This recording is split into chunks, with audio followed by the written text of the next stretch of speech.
This is Father Joseph Anthony Kress. And this is Father Bonaventure Chapman. Welcome to Godsplaining. Thank you to all of our supporters and Patreons. If you enjoy this show, we ask you to please consider making a donation, becoming a benefactor, and tithing to the podcast through our Patreon page. The link is in the description.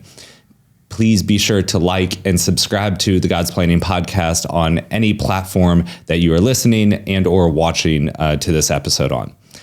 Father Bonaventure, we are back at it again. Just vanity, yeah. I know. We haven't. I feel like I do some episodes, I guess because I do a lot of guest-splaining episodes with Father Gregory. Right. So there's some guys I don't do a lot of time with, but I think this is the first time I've done with you in a while. First studio episode we did. Yeah, exactly. We've done some other ones. It's definitely in this recording block, the first one that we're on tap together. But we're the two Franciscan names, so that's true. You know, you could call Franciscan Dominican brothers. Yeah, it's always the good stuff, and we're affectionately known, the two of us, as the backbenchers. The backbenchers, exactly. When everything else falls apart, we end up on an episode together. That's right. It's like, all right, that's fine. That's where we need to be. Yeah. But we are. As far as the air date of this episode, we're looking in November, December, and all this kind of fun stuff. Mm-hmm. And so in this part of the year, one of the big things that happens is there's a lot of hospitality going on, right? That's true. Being on a college campus and at a Division I Power 5 school, as I always like to brag about, at the University of Virginia, we have a lot of big sports going on. And right around this time, we're making the transition where it's one of the best times of year because you have both the football season happening, kind of coming to its tail end, and the basketball season wrapping up. But also you have a lot of parties. You have Thanksgiving. There's a lot of Advent parties and, Friendsgivings and all these things. So most of these, festivities always surround hosting friends and with like different food dishes, whether you bring something to a tailgate or to a Thanksgiving party, Friendsgiving, or an Advent party. Friendsgiving. What's Friendsgiving? Friendsgiving is where like you want to have a good meal with everybody, but you don't want it to be with your family. Oh, so instead of Thanksgiving. Because friends are the family that you choose. Oh, and creepy. so you have a Friendsgiving. Oh, that's kind of silly. Yeah, exactly. Don't worry about it. That's not what family is. Don't lose sleep about it. It's fine. But my question to you is, when you're invited to a party, a tailgate, a Friendsgiving, whatever it may be, what's your go-to like dish that you bring to the party? I haven't been to a potluck in a while. I've been invited to a party.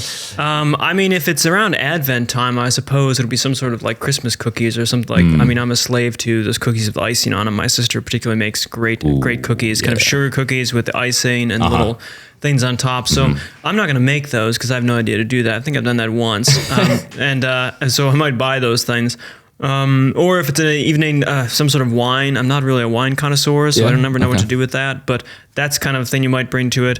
Although if it's a tailgate, I mean, wings are basically, and being from Buffalo, like bringing hot wings is the kind of thing. But the thing is, well, I mean, everyone loves wings no matter what temperature they're at, I suppose, either by heat or actual temperature. But when you have real buffalo wings, it always feels disappointing to bring anything of those because they're always going to be cold by the time they get there. Absolutely. So, you got to eat them fresh. Yeah, that's exactly. So you can't really bring fresh wings, but I suppose if it's a tailgate, wings would be the thing to bring to that from Buffalo and make sure it's nice and hot. Yeah.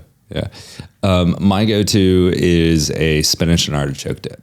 Okay. Which you make? I do. Wow. I do. Okay. And what kind of chips are we using with this? Oh, Nachos, that's where it gets fun. You can use any kind of chips, but if you really want to go hard, go strong on this, get yourself some Tostitos lime. Oh yeah, those are pretty tasty. The chips that already have the lime like powder on it or whatever, which I don't know how limes become powderified or whatever that is. Oh, I'm sure it has nothing to do with the real lime. I'm sure it's like B17 and A54 and some chemical in there that's decreasing our life or at least letting us grow with third eyes or something. Yeah. Don't worry about it. Don't worry about it. But yeah, that's my go-to. Okay. That's spinach artichoke. It's just a bunch of cream cheese. And that's true. It's named spinach and artichoke dip. Those are really just the surface of the cheese, the cream cheese, but you wouldn't want to call it like a cream cheese dip because then you think, oh, that's not healthy. But spinach and artichoke, sounds that's healthy. Pretty healthy. That's green things. If there's green things, it's healthy. Yeah, them to vegetables. Let's go. Yeah. So talking about healthy things, Yeah, and moderation and temperance and all sorts of things. Let's go. We want to talk about the virtue of chastity today. It's an important virtue. It's a necessary virtue. And I think that's one of the things it's necessary in all stages of our life, but we really have to begin to kind of wrestle with it and understand, like you said, the excesses of it or whatnot before we can live it in a balanced and healthy way. So, lead us into this. Let's open it up about the virtue of chastity. Well, we talked about, the virtue of chastity and what to do with it in relation to the fact that I think most people, when they hear about chastity, they're going to think about things you can't do. It's going to be a prohibition. I think in general, the moral life has this sense of things that you're not allowed to do. We have this kind of negativity aspect to it. And Dominicans, for better or worse, we're more positivity kind of people. We're not big kind of moralists in the sense of, because, moral life is don't do this, don't look at this, don't touch this, don't, go here, don't. We're more of what you ought to do or what will make you a better person in activity. We want to tend towards excellence, right? Yeah, and I think that in understanding the virtue in that kind of complex human life of tending towards excellence does push you to want to find the good, want to find the positives and things, while still knowing you have restrictions and boundaries and that there is excess and defect and all of these things. I think as a bowling analogy is helpful in that with the moral life is, although it's good to avoid the gutters, the point of it really is to get strikes and to hit the pins. And in some ways, if you're bowling well, once you get to bowl excellently, the gutters actually don't matter to you really, I suspect. Now, I never got to that aspect. Whenever I was throwing down the ball, I was always trying to avoid gutters and hoping to hit kind of curl in the front or what have you. But I assume if you're a really good bowler, the gutters are just there. They're not a thing you're really that worried about. Yeah. You're focused on the pins. And the moral life, it can sound oftentimes like it's focused on avoiding the gutters. But we actually want to get strikes on this and live it excellently. Yeah. And Dominicans tend to focus on the positives, not to say the negatives aren't there, but that if you just focus on negatives, if you're always focusing on what not to do, at the end of the day, you're sitting there saying, I can't do a bunch of things. But what am I supposed to do? I think chastity particularly has this sense because it's about moderating the sexual passions. It's about things that, are important that you pay attention to and not deviate from. Yeah. But we tend to feel like it's a bunch of no's. And we thought that maybe in this episode, it'd be good to remind us that actually the noses, the gutters are not what we're really focused on. We need to be saying yes to things, and that's what chastity is really about. And I think that's really important because there's a kind of a certain intensity to experiencing the virtue of chastity where the beginning phases are about all of the no's. And I think because that's everybody's first experience of what does chastity look like was all these things I can't do. Now, we actually know that in a moral life, like a conversion of heart is to turn away from sin in turning towards Christ. It's a singular movement, but it's a double action. That's right. And so it shouldn't surprise us that like we're going to experience the negatives first. But for some reason, the virtue of chastity has a certain intensity where that becomes the accomplishment of the virtue. As long as I don't do these things, then I'm accomplishing the virtue. Yeah. And I think the virtue is much more dynamic than that, actually. Yeah, and much more directed towards sort of thing. And I think it makes sense in the way that controlling the passions and moderating, especially the sexual passions, which are so tied to our humanity and what it means to reproduce as a species and our identity. In a way that the food passions are not as close to that. There's lots of things that, everything sustains in life in this way, but there's something about the passions of sex that have more, hit us more fundamentally and at our core. Yeah. And we all do learn to be humans by being told no when we're children, this sort of thing. Like that is how, as you mentioned, you direct on that. But you could call it a spiritual and a moral immaturity if you continue to focus on the no's as whether you've succeeded in living the virtuous life, as opposed to the yeses and the positivity. And if you're listening to this podcast, I assume you're over the age of 12, or the age of 14 or 16. So it's really time for you to, it's really probably time for us to kind of move to maturity on things. Not that if you need to step back in the basic lessons, that's fine. But that ideally you're seeing the positives of them. And that's what we want to do, and to talk about this thing about the virtue, and then talk about hopefully JP2's kind of, I think he shifted. It's nice to see Thomas and JP2 as both these emphases. I think and you see this on working college campuses, right? I assume this is a standard thing that people are trying to figure out how to live chastity, and the college environment doesn't really provide a good model for this. American culture doesn't in general, but college especially is basically 4 years of the moral law suspended if you pay $40,000 a year for it. You pay $40,000, and you get the moral law suspended, if not more than that. So this is something I assume that you want, and I teach on a college, on a university campus as well. So we both work in universities. This is something that you see a lot of and deal a lot with. I think one of the mentalities that you see, and it's both present with the virtue of chastity, but it's also present with the virtue of temperance, and specifically with drunkenness.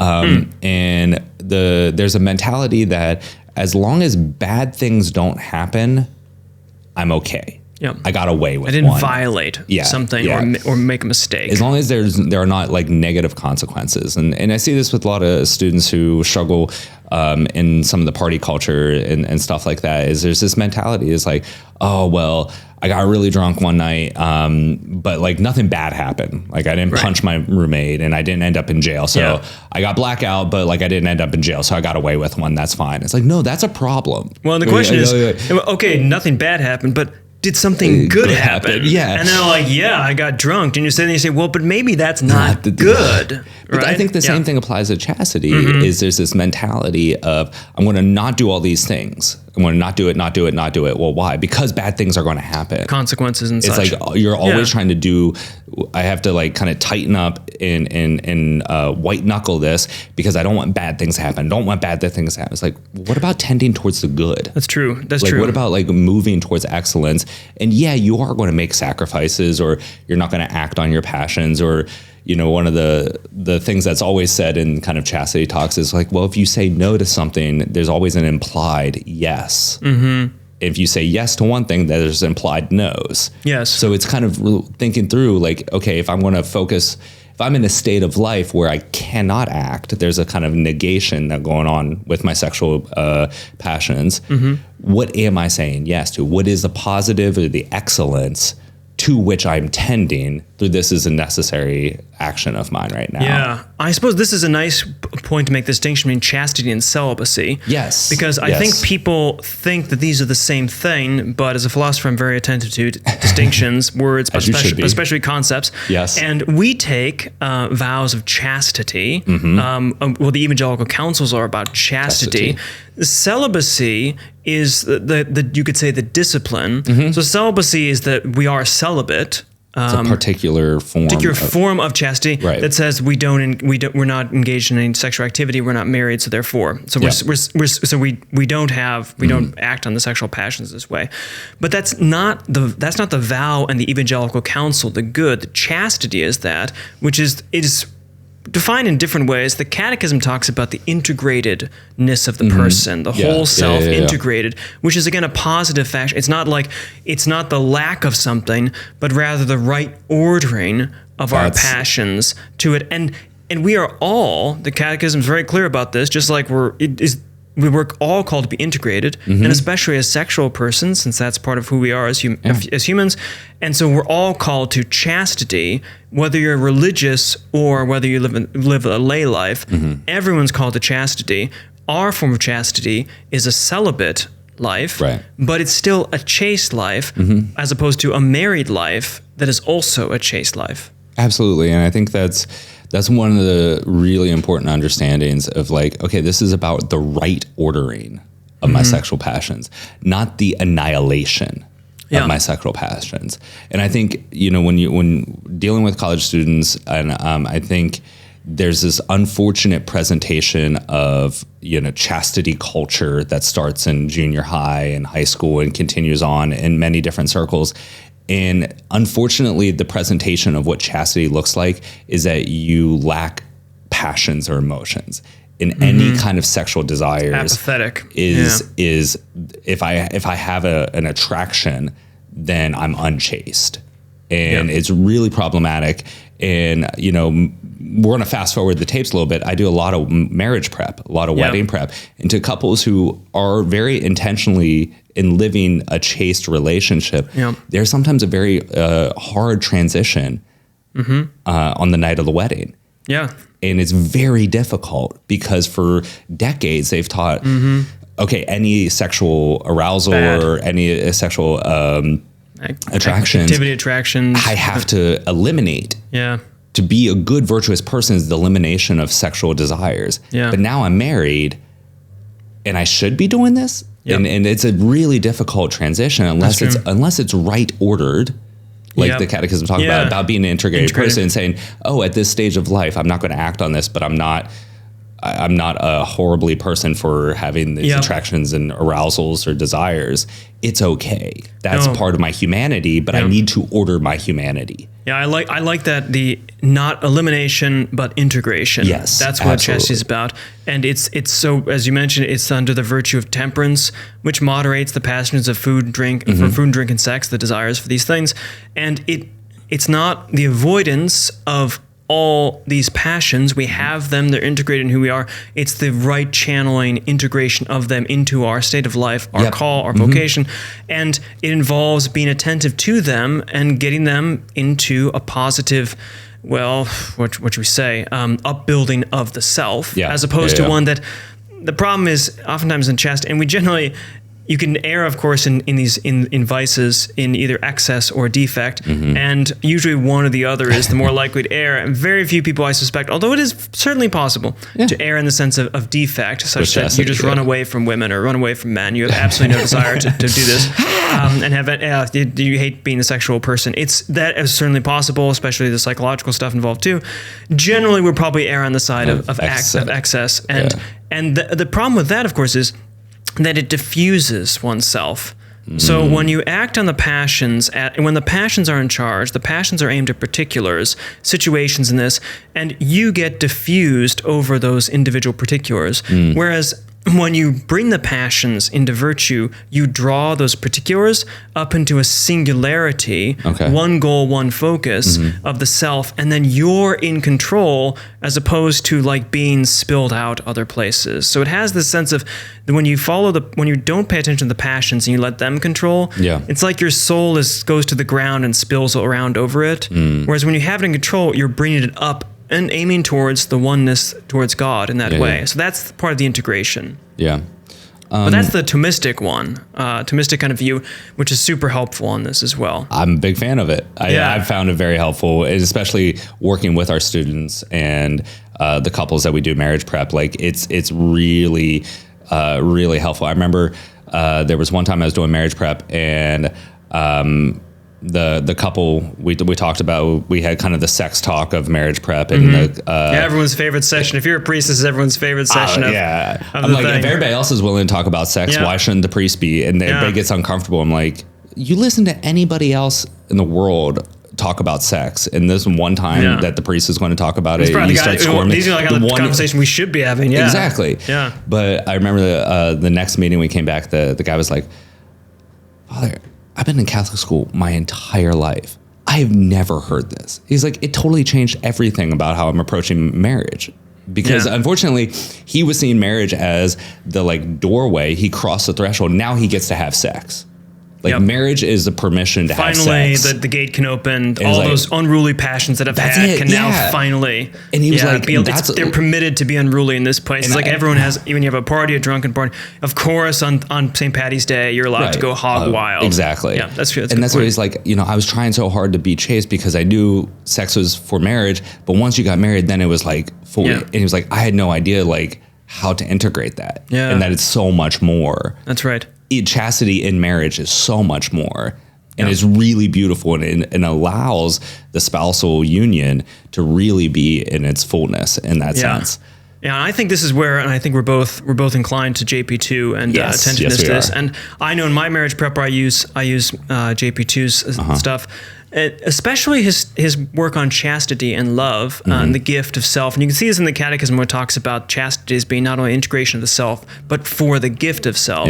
Because he talks about this a lot. But I have to say, Love and Responsibility is one of the best books I've ever read. I encourage everyone to have this in front of me here. There it is. The viewers. It's all marked up and everything. Yeah, it's got a lot of stuff in here. But he has a great section on chastity. And the thing with JP2 is he's known for the theology of the body as a response to Humanae Vitae. Yeah. So when that came out, it seemed like when we talk about the negativity kind of thing, it wasn't, but it was received as you can't do X, you can't do Y, you can't do Z, and without any kind of positive program for it. And so he developed this theology of the body about the personal gift, the nuptial mystery, spousal analogy, all this, to give the positives of why contraception is a problem and why we should live in the particular Catholic vision that accords with Humanae Vitae. Right. I think in a similar way, with chastity, sometimes when you have it in the virtue of temperance, just setting it up like that, while true, has a sense of it's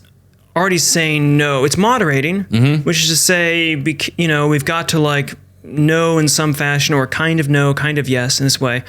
And he develops an account based upon what he calls the personalistic norm, that there are two kind of things in the world. There's things and there's persons, and you use things and you love persons.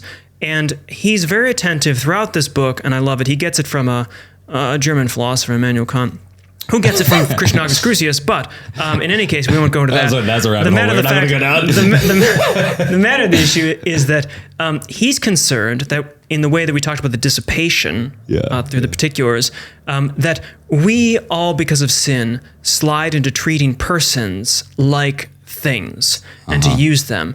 And he thinks that chastity is the virtue that assists us to treat them rightly as persons, as opposed to unchastity or lack of chastity is just using people like things. Right. And in the way when you focus on that, what you do is you say, well, if I'm not chaste, if I'm not focused on being attentive to the person for what they ought to be, and I'm just using them for sexual pleasure or gratification or myself, I'm using them as an object, then I'm mistreating them because I ought to treat them as persons. That focus. And he has this beautiful, I'll just read this one little section here on chastity. If I can, So your book is so annotated and marked up. It's fantastic. Yeah, for the recognition and appreciation of the true value of the body and sex, so that's the temperance bit, is conditional on the revaluation of which we have spoken. The raising of these values, so the values of body and sex, to the level of the person is characteristic of and essential to chastity. Now, this is it. Thus, also, only the chaste man and the chaste woman are capable of true love. Right. Only those who are attentive to sexual activity and the direction of the heart towards those as they ought to be are capable of accepting and loving those people as they ought to be loved instead of as used as objects. Loving persons versus using objects. I think it's such a beautiful way of another way of getting the sense of using objects is about what you can't do with something. I shouldn't use a can opener to wash a car or something. So don't use can openers to wash cars. Things have these kind of things on, these prohibitions, and that's the main thing with them. But of course they ought to use them well. But persons aren't to be used even. No. They're to be loved, and that has an entirely different and positive sense because you're focusing on what you ought to do and how you ought to treat the person, not how you ought not to treat the person. And I think this is that kind of dynamic of making sure that we are rightly using the things of our life, but also not objectifying the people in our life to what they can produce, what they can provide for us. And this objectifying of the individual to provide this pleasure or this, useful experience for me. But I find that it's not uncommon that we see a lot of people who actually, they don't just kind of blur the lines, but they completely invert it.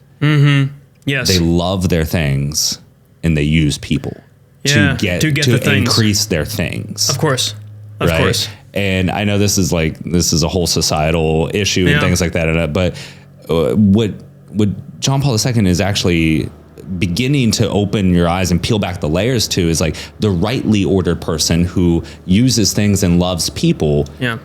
Then isn't going to be so attached in his love of things that he then uses a person to increase his things. Yeah. And then you can see how this starts to not chastity and is a part of a greater fabric, but really, really does help and assist when we understand it in the personalistic norm here, that chastity helps us to actually right order our entire life.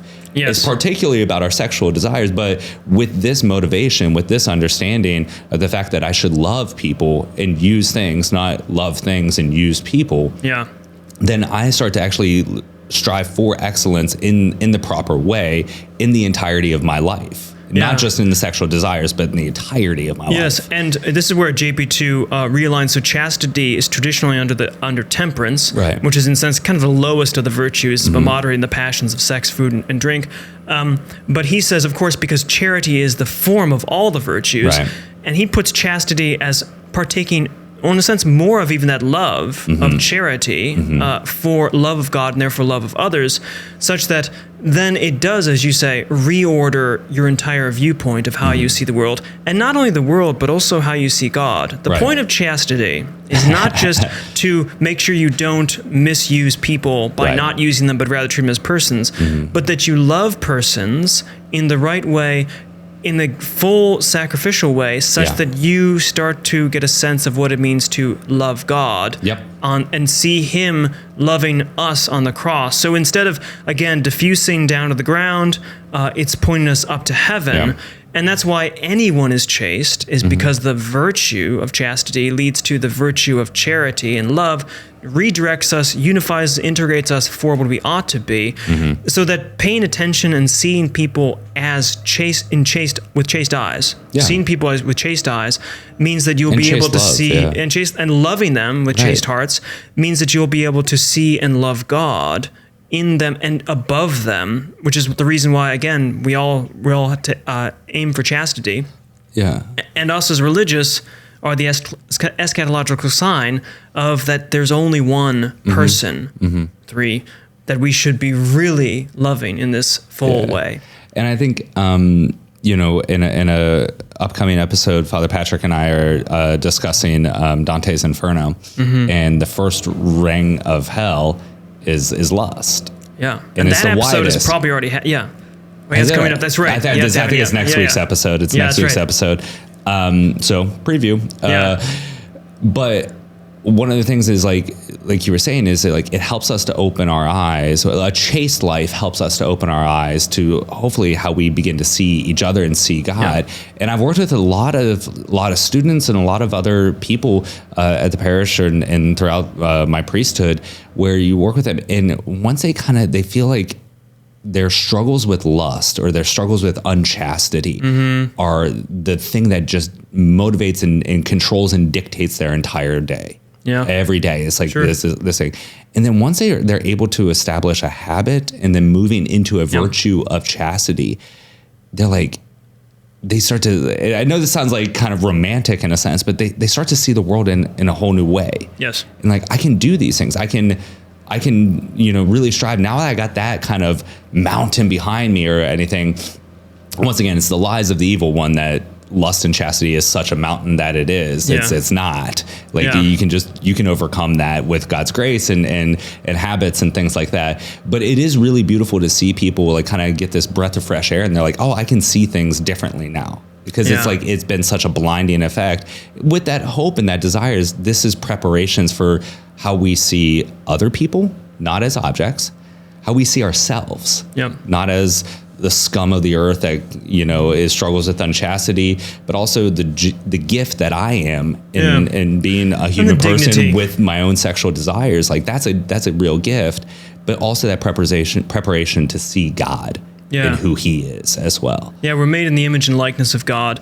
God is beloved above all things, in all things and above all things. And we, as persons, insofar as we are the image and likeness of God, partake in the sense that we become ends as well, not the complete end that he is in our lives, but that there are these nodes, these kind of like small stopping ends, in the way that the rest of the world, all the material things, don't even compare to any of these little ends that are ourselves, who are image and likeness of the true end. And the chastity is the drawing of our loves, first in ourselves, then to others, and then up to God. Yeah. Well, I think that's a great place to wrap it up and end it for today. Everything tending towards God. That's what everybody needs to know, including our sexual desires and our passions need to, be rightly ordered in our human life so that we can be in the eternal presence of God. So thank you to all of our listeners, and thank you to you for listening all the way through this episode of Godsplaining. Follow us on Facebook, Twitter, Instagram, any other social media. Subscribe to us on YouTube as well. Please subscribe and leave a review or comment on whatever platform you are listening to. It really helps us out and we appreciate it. If you'd like to donate to the podcast, please do so through our Patreon page, which the link will be in the description or the show notes of this very episode. And you can also follow the links there to our website where we have merchandise and upcoming events. Please be on the lookout for any upcoming events. We're doing some kind of scattered things. This is the last week of the fundraiser too for the retreat. So we really appreciate everyone's gifts for that. Right. Yeah. Yes. So thank you for the reminder of that. So thank you to all the support and helping to spread the news. Like we always say, like, share, subscribe for this. But know that we are praying for you. God bless you. Father Jacob Bertrand. Father Gregory. A Dominican, a Franciscan, and a Jesuit walk into a bar. One of them asks the audience to subscribe. That's not a joke. Any ways you can improve upon it? Just don't tell jokes. Right. This is not a joke. Please subscribe. Cheers.